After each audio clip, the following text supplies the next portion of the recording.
तो कैसे हैं आप? आ गए क्लिक बेट देखकर। देखो यार, मैं जानता हूँ कि जैसे ही मैंने मुंह खोला आप समझ गए मैं कैरी मिनाती नहीं हूँ, लेकिन एक सवाल अभी भी आपके दिल में कुलबुलाहट कर रहा है, और वो ये कि मैंने अपनी शक्ल के ऊपर कैरी का थोपड़ा चिपकाया, तो आखिर चिपकाया कैसे?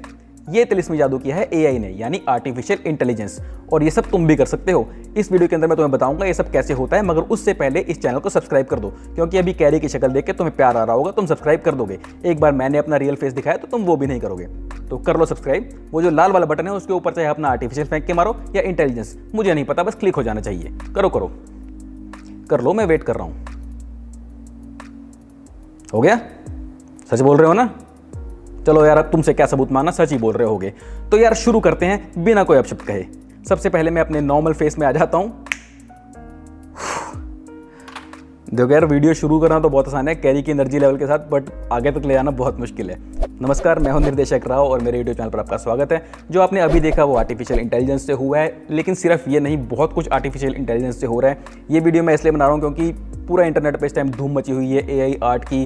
कोई इमेजेस बना रहा है, कोई वीडियोस बना रहा है, काफ़ी चीज़ें चल रही हैं। तो मैं डिस्कस करने वाला हूँ कि एआई क्या क्या कर रहा है आजकल और आगे क्या क्या करने वाला है। शुरू करने से पहले quickly let's roll the intro.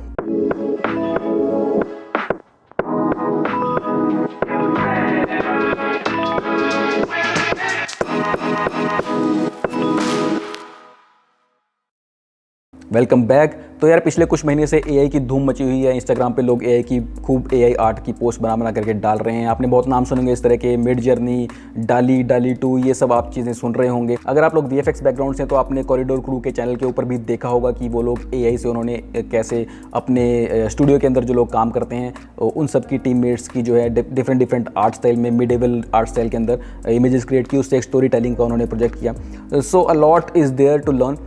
AI जो है वो सिर्फ इमेजेस को मैनिपुलेट करने के लिए नहीं है, इसमें और बहुत सारी चीज़ें हैं। अभी इमेजेस में भी एआई आ रहा है, रोटोस्कोपिंग के लिए भी आप इसको इस्तेमाल कर सकते हैं, वीडियो में भी आप इस्तेमाल कर सकते हैं। So multiple things are there. जो आपने अभी शुरुआत में देखा, जो मैंने कैरी मिनाती का फेस लगाया हुआ था, वो एक्चुअली एक एआई टैक है जिसको हम, उसका एक सॉफ्टवेयर है, उसको बोलते हैं डीप फेस लैब। उसके थ्रू आप कर सकते हैं। तो आपने ऐसी कई वीडियोज़ देखी होंगी, जैसे ओबामा के फेस के ऊपर इलॉन मस्क का फेस लगा दिया, या इलॉन मस्क के फेस के ऊपर आयरन मैन का फेस लगा दिया। वो सब चीज़ें डीप फेस लैब से होती हैं।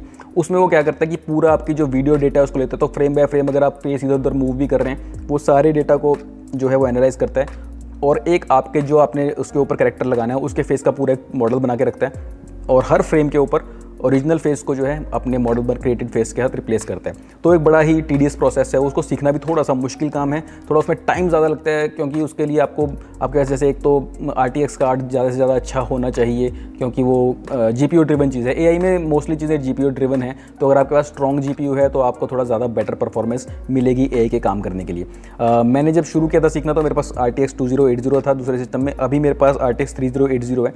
सो हालांकि इसका कोई अंत नहीं है, लोग 3090 पे भी चाहते हैं और हो, अभी 4090 आ गया, उसको भी टेस्ट करके लोग यही कहेंगे कि थोड़ा और चाहिए, तो वो तो चलता ही रहेगा। फिलहाल पहली चीज़ तो हमने देखी एआई आर्ट के बारे में। तो उसके लिए बहुत सारे टूल्स अवेलेबल हैं, जैसे मिड जर्नी, डाली, ये पेड टूल्स हैं। मिड जर्नी आपको जैसे कुछ इमेजेस देता है करने को, उसके बाद में फिर वो पैसे चार्ज करता है। उसके अलावा इनका एक फ्री अल्टरनेटिव भी अवेलेबल है, जिसका नाम है स्टेबल डिफ्यूजन, जो कि मैं यूज़ कर रहा हूँ पिछले कुछ टाइम से। वो फ्री है और बहुत अमेजिंग है। शुरुआत में स्टेबल डिफ्यूजन से इतनी अच्छी क्वालिटी नहीं निकल रही थी। मैंने पहले इंस्टॉल किया था, मुझे ज़्यादा मज़ा नहीं आया, तो मैंने उसको अनइंस्टॉल कर दिया। लेकिन उसके बाद थोड़े टाइम बाद मैंने देखा कि लोग उसमें बहुत इंप्रूवमेंट कर रहे हैं, लोगों ने बहुत क्रिएटिव उसमें मॉडल बनाया, और स्टेबल डिफ्यूजन का जो खुद का मॉडल था वो बहुत इंप्रेसिव बन गया। और जो मैं बार बार मॉडल बोल रहा हूँ, हो सकता है जिन लोगों को बिल्कुल नॉलेज ना, वो कन्फ्यूज़ हो रहे हों। एक्चुअली एआई किस चीज़ से काम करती है? मशीन लर्निंग के थ्रू ये काम करती है। तो मशीन लर्निंग क्या है? जब आप कंप्यूटर को कुछ डेटा देते हो, राइट, जैसे एक छोटा बच्चा है, उसे आप कुछ सिखाते हो, उसको पहले 1 2 3 4 सिखाते हो, मल्टीप्लिकेशन सिखाते हो, उससे पहले तो उसे कुछ नहीं आता। तो जब वो चीज़ों को सीख लेता है, उसके बाद में आप उसको बोलते हो 7 × 2 क्या है, तो वो आपको बता देता है 14 है, क्योंकि आपने एक बार उसको ट्रेन कर दिया, एक बार उसको ट्रेनिंग दे दी, उसके बाद में वो आपको आंसर सही देता जाएगा। तो वो आपने उसकी इंटेलिजेंस को इम्प्रूव किया। ऐसे ही आप कंप्यूटर को भी जब इनपुट देते हो, जैसे कि इमेज के केस में मान लीजिए आपने अपने फेस की इनपुट दी, बहुत सारे अपने फेस की फ़ोटोज़ डाली, और कंप्यूटर को बताया कि ये मेरा फेस है, ये आइज़ होती हैं, ये नोज़ होता है, एक कान होता है, ठीक है। तो वो कंप्यूटर उसको सीखता रहेगा, जब एक बार आपने उसको आइडेंटिफाई करना सिखा दिया फिर वो खुद से उसको लर्न करता जाएगा। मशीन लर्निंग का ये प्रोसेस है, और एक मॉडल प्रिपेयर करेगा इस सारे डेटा का। फिर आप नेक्स्ट टाइम पे कोई भी अगर कैरेक्टर डालते हो उसके अंदर और बोलते हो इसके जगह पर मेरा फेस मुझे चाहिए, तो कंप्यूटर आपके फेस को अब समझता है और उसकी जगह पे उसको रिप्लेस कर देगा। या फिर फॉर सिंपलर एग्जांपल, मान लीजिए अपना फेस रिप्लेस तो बहुत बड़ी चीज़ हो गई। सिंपली आपने शुरुआत में कंप्यूटर को कुछ भी नहीं पता था कि आदमी कैसा दिखता है, आपने उसको फर्स्ट टाइम किसी भी ह्यूमन की फोटो दी, बहुत सारे ह्यूमंस की फोटो दी, बताया ये आर्म्स है, ये लेग्स है, ये फेस है, आई है, ये मेल होता है, फीमेल होता है, वो सारे डेटा को वो कंपाइल करता रहा, उसको चला के रखा आपने काफ़ी टाइम तक। इनफैक्ट आप मानेंगे नहीं कि ये 15 सालों से ये टेक्नोलॉजी पे लोग काम कर रहे हैं। पहले जीपीयू वगैरह नहीं थे तो बहुत टाइम लगता था। पहले लिटरली एनवीडिया ने एक रिसर्च की थी जो ऑलमोस्ट 10 ईयर्स तक चली थी, और 10 साल में जो काम तब हुआ था आज की डेट में वो कुछ मिनट्स में, कुछ घंटों में हो जाता है, बहुत हाई एंड जीपीयूज़ के ऊपर। सो ऑब्वियसली टेक्नोलॉजी का डिफरेंस है, टेक्नोलॉजी बदल चुकी है, लेकिन वो सब जो चीज़ें हुई हैं, वो जो टाइम लगा है वो वेस्ट नहीं हुआ। वो 10 साल भी जो लगे थे वो यूटिलाइज हुए, क्योंकि एक जो है ये नई टेक डेवलप हो रही थी, उसी के लिए सब कुछ किया जा रहा था। तो आपको मशीन लर्निंग क्या होती है ये क्लियरली समझ में आ गया। तो मशीन को आप इनपुट देते हैं, उससे मशीन लर्न करती है और एक मॉडल क्रिएट करती है। अब ये मॉडल्स जो हैं ये आपको स्टेबल डिफ्यूजन के अंदर भी मिलेंगे, जो डाली है या आपका मिड जर्नी है, इन सब के मॉडल प्रिपेयर्ड हैं। उन सब मॉडल्स को ट्रेन किया गया, उसके अंदर millions of images, millions and billions of images उसके अंदर डाली जाती हैं, जिससे उनको ट्रेनिंग मिली है। तो आप उस मॉडल को जब रन करते हैं अपने सिस्टम के ऊपर या वेब के ऊपर भी आप रन कर सकते हैं, तो आप वहाँ पर कुछ टेक्स्ट लिखते हैं कि a dog with Superman cape. तो उसको जब ट्रेन किया गया था उसने डॉग्स की बहुत सारी इमेजेस देखी थी, सुपरमैन की बहुत इमेजेस देखी थी, सुपरमैन के केप की देखी थी। अब वो डॉग लेगा कहीं से और सुपरमैन का केप लेगा, उसको जोड़ देगा और आपको सुपरमैन का डॉग की जो है फोटो मिल जाएगी। तो ये है बेसिक प्रोसेस। तो ये आप टेक्स्ट टू इमेज जनरेट कर सकते हैं, कोई भी प्रॉम्प्ट आप डालेंगे उसके अकॉर्डिंग आपकी इमेज जनरेट हो जाएगी। उसके अलावा जो मैंने अभी कैरी मिनाटी का अब फेस लगाया था वीडियो के ऊपर, तो आप कर ही सकते हैं फेस स्वैप वगैरह। अदर देन दैट वो क्योंकि हैवी प्रोसेस है, उसके अंदर जीपीयू की बहुत रिक्वायरमेंट होती है, आपको पहले मॉडल को ट्रेन करना पड़ता है कई दिनों तक। इनफैक्ट अगर आप जीरो से ट्रेन करें तो महीनों तक ट्रेन करना पड़ता है। सो बहुत ही टाइम कंज्यूमिंग चीज़ है वो। लेकिन आपने कई सारी मीम्स वाली वीडियोस देखी होंगी जिसके अंदर जैसे थानोस है जो कोई गाना गा रहा है, या फिर इस तरह के अपने फ़नी वीडियोस देखे होंगे।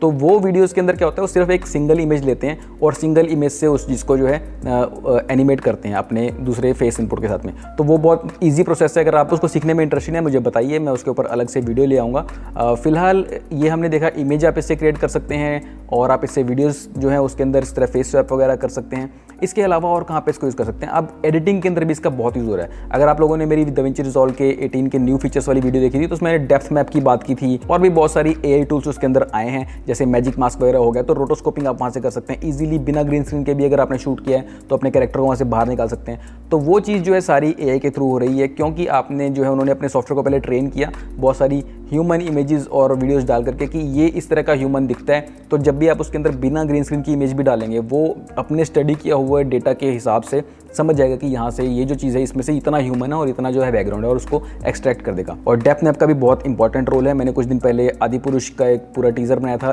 AI के द्वारा, उसमें मैंने स्टेबल डिफ्यूजन से इमेजेस क्रिएट की थी ठीक करके, मेरे हिसाब से जो जितना मैं कर पाया उस टाइम पे मैं लर्न कर रहा था। अब मैं थोड़ा और बेटर कर सकता हूँ, बट स्टिल मैंने उसको अपने हिसाब से जो मुझे लगता था कैरेक्टर जैसे दिखने चाहिए उस टाइप के मैंने कैरेक्टर थोड़ा सा उसके पास लेने की कोशिश की। अब वो तो स्टिल इमेजेस थी, उसको मैंने एज ए ट्रेलर फॉर्म में जब दिखाना तो उसके लिए मैंने सोचा उसके अंदर थोड़ा कैमरा पैनिंग वगैरह अगर हो जाए। स्टिल इमेज को तो आप जूम इन जूम आउट वगैरह यही कर सकते हो, लेकिन उसका जो डेप्थ मैप है वो मेरे पास अगर आ जाए तो मैं उसके साथ जो है डिस्प्लेसमेंट उसको दे सकता हूँ। और इमेज का डेप्थ मैप जो है वो मैंने DaVinci Resolve के नए डेप्थ मैप फीचर से निकाला, सभी इमेजेस का निकाला, और वो डेप्थ मैप को यूज़ करके मैंने जो है उसमें पैरालैक्स टाइप की एक फीलिंग दी, ताकि अब उसमें लगता है कि थोड़ा 3D के अंदर कैमरा मूव कर रहा है। तो उस तरह से मैंने वो वीडियो क्रिएट की। बाय द वे उस वीडियो के अब ऑलमोस्ट 4 लाख व्यूज़ होने वाले हैं, तो thank you to all of you जिन लोगों ने उसको वीडियो को देखा, थोड़ी वो वायरल हो गई किसी तरह से, that is great thing for me. और अगर आप लोग वो वीडियो देख करके यहाँ पे आए हैं सीखने के लिए कि आर्टिफिशियल इंटेलिजेंस कैसे काम करती है, तो मैं इसके ऊपर बहुत सारी अब वीडियोस लेके आने वाला हूँ, क्योंकि ये एक वीडियो में एक्सप्लेन तो किया भी नहीं जा सकता कि सब कुछ कैसे काम करता है। लेकिन मैं आपको ओवरव्यू देना चाहता था इस वीडियो के अंदर कि आर्टिफिशियल इंटेलिजेंस से क्या क्या हो रहा है और पॉसिबिलिटीज़ क्या क्या हैं। तो आगे जा करके और भी बहुत सारी चीज़ें होने वाली हैं। This is just the beginning, और कुछ ही महीने के अंदर ये इतना बूम कर गई चीज़। सबसे ज़्यादा एक इंटरेस्टिंग सवाल लोगों के दिमाग में ये आता है कि इससे आर्टिस्ट के ऊपर क्या फ़र्क पड़ेगा। जो लोग अभी इलस्ट्रेशन वगैरह डिज़ाइन वगैरह हाथ से करते थे उनके ऊपर इसका क्या फ़र्क पड़ेगा। तो देखो ये अभी स्टार्टिंग फेज़ है और अभी हम जज नहीं कर सकते। कई लोग बोल रहे हैं कि आर्टिस्ट की जॉब चली जाएगी, ऐसा हो जाएगा वैसा हो जाएगा। मुझे अभी फ़िलहाल ऐसा नहीं लग रहा, क्योंकि मैं जैसे इसमें काम कर रहा हूँ तो प्रॉम्प्ट्स वगैरह आप डाल करके एक चीज़ क्रिएट कर सकते हैं, लेकिन वो 100% आपके हाथ में नहीं होती कि आप जैसी इमेज चाह रहे हैं वैसी बन जाए। क्योंकि अगर ऐसा होता तो मैं आदिपुरुष के ट्रेलर के टाइम पे अपनी मर्जी से सारा कुछ क्रिएट कर सकता था। उसमें हाँ, मैं प्रॉम्प्ट्स डाल रहा था, कुछ चीज़ें फोटोशॉप में कर रहा था, उसकी भी मैंने वीडियो बनाई है कि कैसे उसको मैंने वीडियो को बनाया था मेकिंग की, तो वो भी मैं यहाँ पर कहीं आई बटन में लिंक दे दूँगा या आपको इस वीडियो के अंत में उसका एंड स्क्रीन में मिल जाएगा, जाके आप देख सकते हैं कि वो प्रोसेस क्या था। तो बेसिकली जो मैं चाह रहा था 100% वैसा अचीव नहीं कर पा रहा था। तो अभी के लिए तो ये एआई जो है ऐसा फुल प्रूफ नहीं है कि आर्टिस्ट को रिप्लेस कर दे, ऐसी चीज़ नहीं है। अगर आप आर्टिस्ट को कोई इंस्ट्रक्शन देते हैं तो उसको 100% फॉलो कर सकते हैं, लेकिन जो एआई है वो 100% फॉलो नहीं करता, उसके अंदर जो डेटा है उसके हिसाब से वो रिजल्ट प्रोड्यूस करता है। इनफैक्ट जो भी आर्ट आप देख रहे हैं एआई के थ्रू बनी हुई, वो किसी ना किसी आर्टिस्ट की जो है पहले क्रिएट की हुई आर्ट्स को ले करके उनसे जो है आर्ट स्टाइल को चुरा करके ही वो इसमें डाल के बना रहा है। तो that is not original and authentic to be frank. तो अगर आर्टिस्ट बनाएंगे आर्ट तो ही एआई जो है उन चीज़ों को इस्तेमाल करके आगे कुछ नई चीज़ बनाएगा।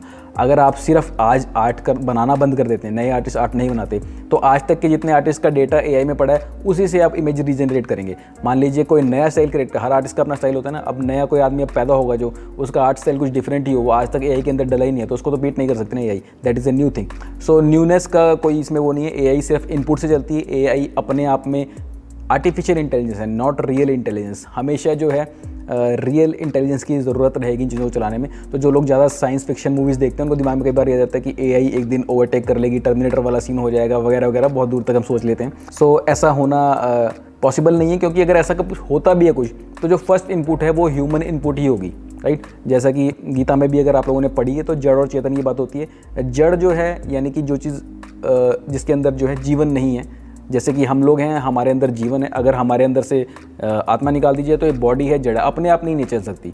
ये चल सकती है तभी जब तक इसके अंदर जो है भगवान की बनाई हुई आर्टिफिशियल इंटेलिजेंस है। सो वो चीज़ जो है आर्टिफिशियल नहीं है, वो एक्चुअल इंटेलिजेंस है। और आर्टिफिशियल इंटेलिजेंस को चलाने के लिए हमेशा एक्चुअल इंटेलिजेंस की ज़रूरत पड़ेगी, तो आपको कोई ना कोई बटन तो दबाना ही पड़ेगा, सब कुछ अपने आप होगा नहीं। सो अदर देन दैट मैंने अभी कुछ स्टेबल डिफ्यूजन से बनाई हुई अपनी इमेजेस पोस्ट की थी। उसमें मैं बड़ा स्मार्ट लग रहा था, क्योंकि ऑब्वियसली आर्टिफिशियल इंटेलिजेंस को मैंने ऐसे बोला था कि मुझे थोड़ा खूबसूरत दिखाओ, और किसी आर्टिस्ट के आर्ट स्टाइल के अंदर मैंने वो क्रिएट की थी।